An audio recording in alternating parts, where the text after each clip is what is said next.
어저께 우리 9장 7절부터 16절까지 말씀을 묵상하였는데 거기 특별히 10절에서 예레미야 선지자가 정말 그 나라를 위해서 정말 울며 부르짖으며 슬퍼한다, 이제 그런 표현이 나왔습니다.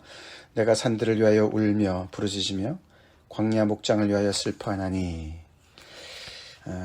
예루살렘, 그렇게 아름다웠던 예루살렘이 무더기가 되고 승냥이 굴이 되는 것을 이제 앞으로 보면서, 그렇죠. 그래서 이제 더 이상 사람 살 곳이 못 되는 것을 보면서 그렇게 애곡하는 내용이 나왔는데, 그 애곡의 이야기가 오늘은 더 번지고 있습니다.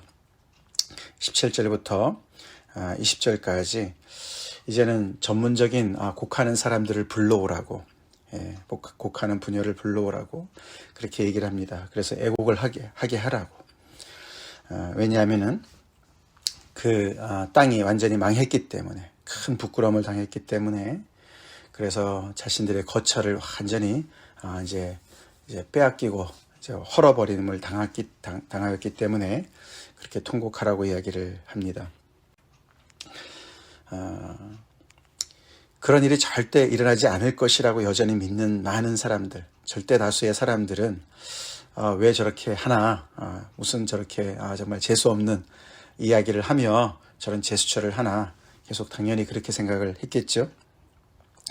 왜 우리가 망하느냐, 우리가 왜 망한다고 그러고 우리의 이 예루살렘이 이렇게 정말 완전히 황폐한 곳으로 된다고 이렇게 정말 이야기를 하나. 여기 하나님이 계시고 성전이 있는데, 그리고 여전히 왕이 있고 우리를 통치하고 있는데, 그렇게 안일하게 생각하는 사람들은 너무나도 그런 예레미야 이야기나, 또 만약에 예를 들어서 곡하는 전문가들이 그렇게 노래를 했다면 얼마나 정말 그것을 나쁘게, 그렇죠? 자기 자신들을 정말 이렇게 공격하는 것으로 받았겠습니까? 굉장한 도전으로 받았겠죠.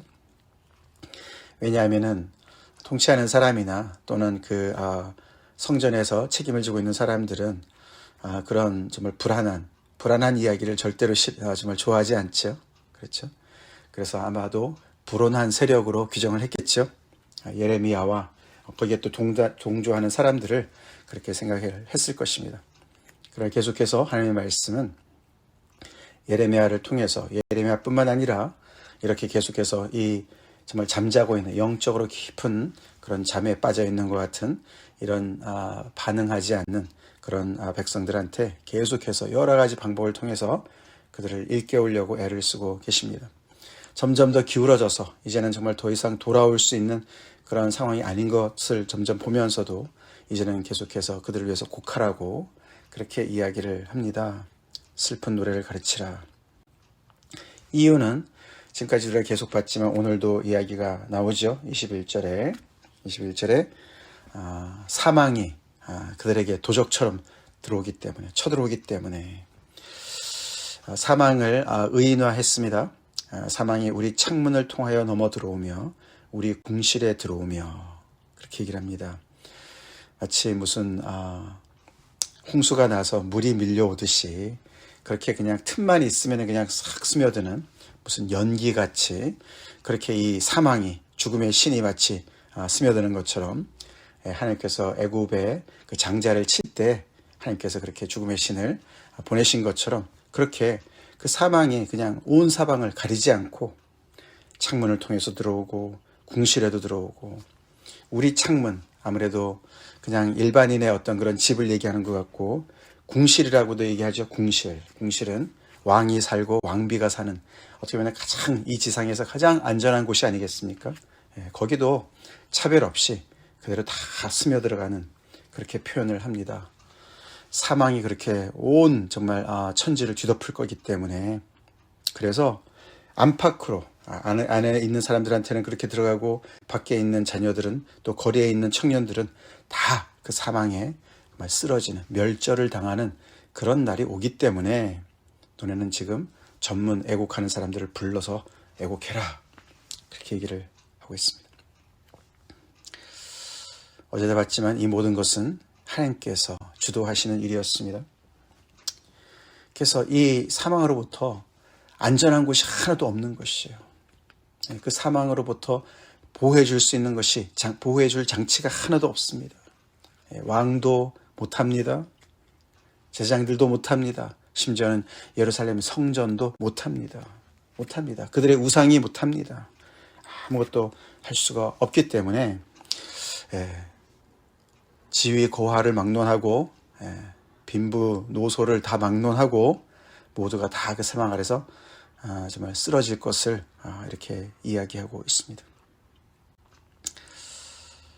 청년들이 가장 정말 그 힘이 세고 젊은 거 아닙니까? 그렇지만 청년들조차도 아무런 힘을 못 쓰고 쓰러질 것이다. 그렇게 이야기를 합니다. 그래서 22절에 보면 그렇게 모두가 다 쓰러지기 때문에 누구 하나 그 죽은 사람을 장사를 지내줄 수 있는 사람이 없다라고 얘기를 하죠. 장사조차 치르지 못하는 상황이 될 것이다.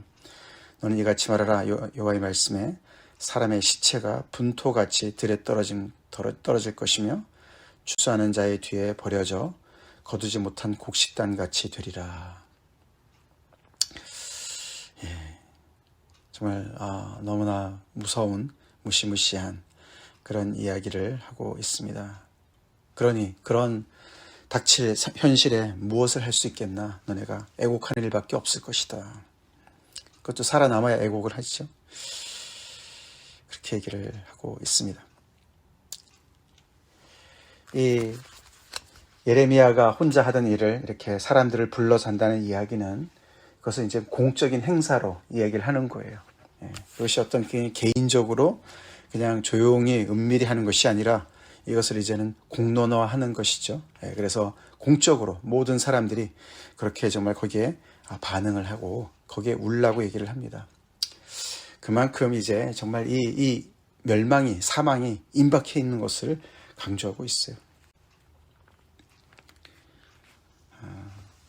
이렇게 닥치는 그들의 운명을 한 치 앞도 못 보고 이렇게 경고하는 그 경고음을 계속 무시하고 있는 이스라엘 백성들을 우리가 생각해 봅시다.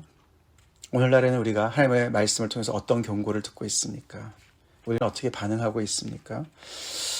그런 걸 생각해 볼 때 참 무섭습니다. 그렇죠? 이스라엘 백성들이, 하나님의 백성들이 이렇게 어마어마한 재앙이 그들한테 닥치는데 그것도 하나님에 의해서, 하나님의 심판에 의해서 그런 일이 닥치는데도 불구하고 전혀 꿈쩍도 안 하는 그들의 모습, 무엇을 믿고 그렇게 버티고 있는지 모르겠습니다. 그렇죠? 그만큼 무감각해질 수 있다는 그런 상황을 우리가 보게 되면서 정말 우리가 우리 자신을 참 돌아봐야 돼요. 그렇죠?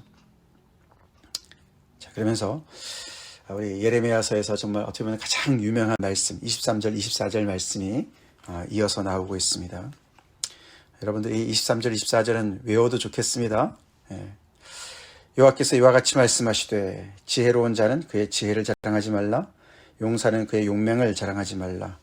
부자는 그의 부함을 자랑하지 말라. 사람들이, 세상 사람들이건 이 유대 사람들이건 가장 좋아하는 세 가지를 꼽습니다. 지혜, 용맹, 부함. 그것을 추구합니다. 세상 사람들도 추구하고 타락한 이 남유다 이스라엘 백성들도 추구합니다. 지혜를 추구하고 용맹을 추구하고 부함을 추구합니다. 오늘날의 사람도 똑같습니다. 그렇죠? 왜 그렇습니까? 그것을 추구해서 그것을 많이 가지면 세상에서 잘난 척할 수 있으니까, 스스로를 높일 수 있으니까, 그리고 더 나아가서는 하나님을 의지하지 않고도 스스로 잘 살 수 있을 것 같으니까 그런 착각을 주는 것들 아닙니까? 그렇죠? 지혜, 그 다음에 힘, 그 다음에 부, 돈. 그렇죠? 요즘에도 그렇지 않습니까? 그것만 가지면은 하나님 안 믿어도, 하나님 없어도 내가 세상을 잘 살 수 있을 것 같고 내 마음대로 떵떵거리며 살 수 있을 것 같이 그렇게 착각을 주는 것들 아닙니까? 그렇죠? 근데 오늘 하나님께서 말씀하십니다. 그런 것들을 추구하지 말고 자랑하지 말라고 합니다. 대신 반대로 어떻게 살아라고 얘기합니까? 24절 자랑하는 자는 이것으로 자랑할지니 곧 명철하여 나를 아는 것과 나 여호와는 사랑과 정의와 공의를 땅에 행하는 자인 줄 깨닫는 것, 그것을 자랑해라 라고 말씀하십니다. 다시 말해서 여호와를 아는 것을 자랑하고 또 그 여호와가 어떤 분이신가, 지혜와 용맹과 부와 아니라 그 세 가지와 대비가 되는 것을 얘기하시죠. 여호와는 사랑과 정의와 공의를 땅에 행하는 분이시다. 그것을 깨닫는 것을 자랑해라. 그래서 이 인생을 살아가는 어떻게 보면 두 갈래길을 얘기해 주는 것이죠. 그렇죠? 하나는 지혜와 용맹과 정말 부함을 추구하고 그것을 얻어서 자랑하는, 그래서 하나님을 부인하는 인생을 사는 길이 있고, 다른 하나는 그런 것을 주시는 하나님, 더 나아가서는 그런 하나님께서 이 세상의 사랑과 정의와 공의를 베푸시는 분인 것을 알고 그분을 더욱더 의지하고 그분을 사랑하는 길이 있다는 것이죠. 이 두 갈래 길이 있어요.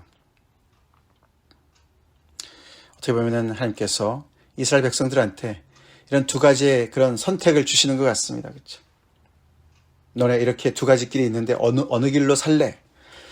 하나님께서 분명히 그들과 언약을 맺으셔서 당연히 두 번째 길인 이런 여호와를 알게 하는, 알 수 있고 또 이런 하나님이 어떤 분이신가를, 그분은 정말 인애와 사랑의 하나님이시고 그래서 언약적인 사랑이 얼마나 신실하시고 그 백성들 얼마나 사랑하시는지를 그동안에 경험적으로 알았고, 또 하나님을 통해서 정의가 뭔지 공의가 뭔지, 세상에 정말 올바른 삶으로 살아가는 것이 어떤 것인지, 이웃과 더불어서 정말 정의로운 사회를 구현하는 것이 어떤 것인지를 계속해서 배우고 깨닫는 것을 이미 안 백성들인데, 그렇게 살아왔는데 이들은 이제 그것을 헌신짝처럼 버리고 하나님과 언약을 버리고 이제는 그들은 세상을 향해서 가고 있지 않습니까? 세상에 온갖 우상을 정말 의지하면서 지혜를 또 용맹을 부함을 추구하는 그런 이방인들을 따라가 살아가는 그 사람들한테, 하나님의 백성들한테 다시 이 두 갈래 길을 얘기하시면서 어떻게 살을래? 라고 말씀하시는 것 같지 않습니까? 더 나아가서는 그렇게 살지 말라고 말씀하시고 다시 그 옛적 길로 돌아오라고 말씀하고 계시는 것 같지 않습니까?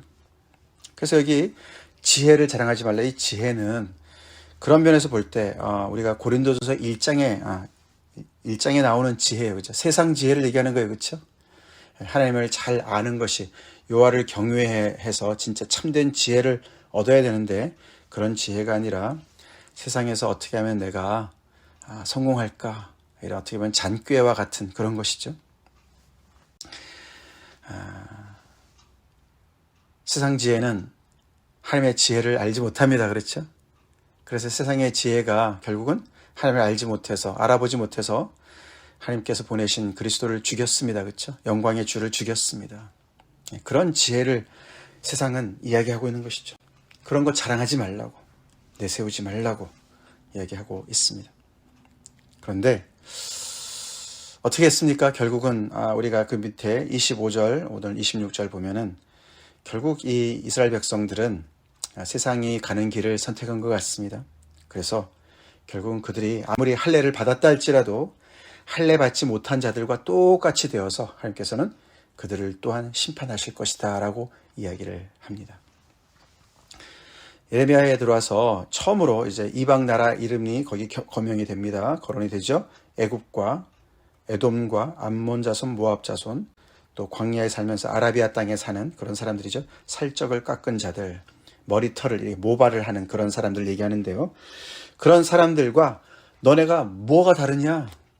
그래서 이 할례 받지 못한 자들과 할례를 받았다 할지라도 마음의 할례를 받지 못한, 육체 할례만 받아서 마음의 할례, 마음이 변하지 않은 너희들 똑같이 너네 하나님께서 이 땅에 찾아오실 때, 심판하실 때 똑같이 심판을 받을 것이다 라고 이야기를 하고 있죠. 어떻게 이렇게 생명의 그 말씀을 받고 생명길을 가던 사람들이 타락해서 세상에 많은 사람들이 가는 그 넓은 길을 선택해서 가서 할례를 받았음에도 불구하고, 할례만 받았습니까? 여호와의 성전도 있습니다. 율법도 받았습니다. 하나님의 임재가 있었던 그런 백성이 어떻게 이렇게 세상의 길을 갔을까? 그래서 이런 멸망을 자초하고 사망이 마치 애굽 땅의 그 첫 태생을 다 심판하실 때처럼 그렇게 심판하는 그런 대상이 되었을까? 그래서 아무도 그 사망을 피할 수 없는 그런 하나님의 심판을 받게 되었을까? 무섭습니다.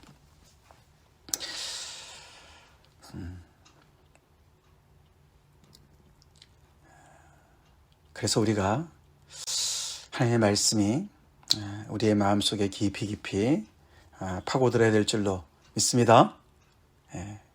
그렇습니다. 나는 무엇을 자랑하나 생각해 봐야 돼요. 이들이 받고 있었던 할례, 이들이 소유했던 할례, 그래서 우리는 선민이야, 하나님의 백성이야, 우리에게는 예루살렘 성전이 있어. 이런 참 자랑스러운 일이죠. 감사한 일이죠. 그러나 그것이 표현하고 그것이 나타내는 그 내용, 그렇죠? 그 알맹이. 왜 할례를 받았습니까? 하나님의 백성이니까 받은 것이지 않습니까? 그렇죠? 왜 하나님의 백성입니까? 하나님을 아니까. 하나님을 인격적으로 알아가고, 하나님을 알아간다는 얘기는 그 하나님의 성품을 닮아간다는 얘기고, 그래서 하나님의 성품인 사랑과 정의와 공의를 점점 더 삶 속에서 배우고 실천하고 행하고, 그래서 그런 사랑과 정의와 공의가 넘쳐나는 그런 커뮤니티를, 그런 공동체를 세워나가고, 그것이 할례를 받은 사람의 삶이어야 될 줄로 믿습니다. 근데 그런 내용물은 다 빠져버리는데도 불구하고 그걸 모르는 것이죠. 내용물이 없어요. 껍데기만 남습니다. 그러니까 껍데기만 남았다는 얘기는 이제 하나님을 버렸다는 얘기고, 하나님을 버렸다는 얘기는 어저께도 우리 봤지만 하나님께서 말씀하신 것을 따르지 않으면 우리는 다른 걸 따르게 돼 있어요. 그렇죠? 다른 걸 따르게 돼 있어요. 우리 마음의 욕심을 따르게 돼 있고, 악한 마음을 따르게 돼 있고, 우상을 따르게 되어 있죠. 오늘은 세상의 이런 모든 풍조들, 지혜를 따르고 용맹을 따르고 부함을 따르는 그런 삶을 살게 된다는 것이죠. 나는 무엇을 추구하고 있나? 여호와를 안다는 것이 여호와의 성품을 닮아간다는 것인데, 나는 얼마나 하나님을 닮아가고 있나? 이제 그런 것들을 우리가 보게 됩니다. 오늘 이 9장 23절, 24절을 제가 희수가 5년 전에 이제 캘리포니아로 직장을 잡고 갈 때 제가 준 말씀이에요. 여전히 걔가 이제 그것을 붙잡고 5년 동안도 열심히 살았고, 또 와서도 그 얘기 하더라고요. 그 말씀이 많이 도움이 됐다고. 그렇죠. 오늘날의 현대인들이 그렇지 않습니까? 이제 문제는 그거죠. 아까도 말씀을 드렸지만, 이런 세상의 지혜와 이 힘과 부가 왜 문제입니까? 그것을 추구하는 것이 왜 문제입니까? 그것을 자랑하는 게 왜 문제입니까? 하나님을 대체하는 우상들이기 때문에 그렇습니다. 그렇죠. 그것만 있으면 내가 하나님 의지하지 않고 내가 정말 스스로 자급자족할 수 있고, 내 아무런 문제 없이 하나님을 의지하지 않고도 내가 살 수 있을 것 같은. 근데 그것의 문제는 뭡니까? 그것의 문제는 밑에 사랑과 정의와 공의와 크게 대조가 되는 바로 그건데요. 그게 뭡니까? 혼자 잘 살겠다는 거죠. 혼자 잘 살겠다는 거예요. 세상에 지혜로운 사람들, 힘 있는 사람들, 돈 많은 사람들 어떻게 삽니까? 자기만 잘 살면 돼요. 그러나 하나님의 사랑과 정의와 공의는 다 관계성의 덕목이죠. 그래서 정말 더불어 잘 살 수 있는 그런 건강한 공동체를 세우는 귀한 하나님의 덕목입니다. 관계성의 문제예요. 내가 신앙이 자라면서 성장하면서 내가 얼마나 더 이런 건강한 관계성의 일원이 되는가, 공동체의 일원이 되는가, 하나님을 더 사랑하고 하나님을 인정하고 하나님 앞에 겸손하고, 그게 하나님을 아는 것이죠. 또 하나님을 아는 만큼 내 주변의 형제 자매들을 알고 사랑하고, 우리가 지혜롭고 힘있고 부하면은 사람이 안 보여요. 그렇죠? 사람이 안 보여요. 다 돈으로 할 수 있을 것 같아요. 힘으로 다 부릴 수 있을 것 같아요. 사람들은 다 어떻게 소모품 같이 느껴져요. 그게 애굽 아니었습니까? 바로 아니었습니까? 그 아래서 무슨 인권이 있고 무슨, 그쵸? 다른 그런 약자들의 보호가 있습니까? 관계성이에요. 근데 하나님은 이 불쌍한 사람들, 이 정말 종된 그런 사람들을, 그들을 불쌍히 여기셨습니다. 그들을 구원해 주셨습니다. 그들에게 자유를 주셨습니다. 그들에게 인권을 주셨어요. 그래서 꿈을 가지고 미래를 향해서 가정을 세우고 정말 보람 있는 인생을 살 수 있도록 그렇게 터전을 마련해 주셨어요. 힘 있는 사람만이 아니라 모든 사회 약자들이 다 함께 그 은혜를 나누고 누리면서 정의와 공의로운 그런 사회를, 그런 공동체를 세울 수 있도록 해주셨어요. 그게 우리 믿는 하나님입니다.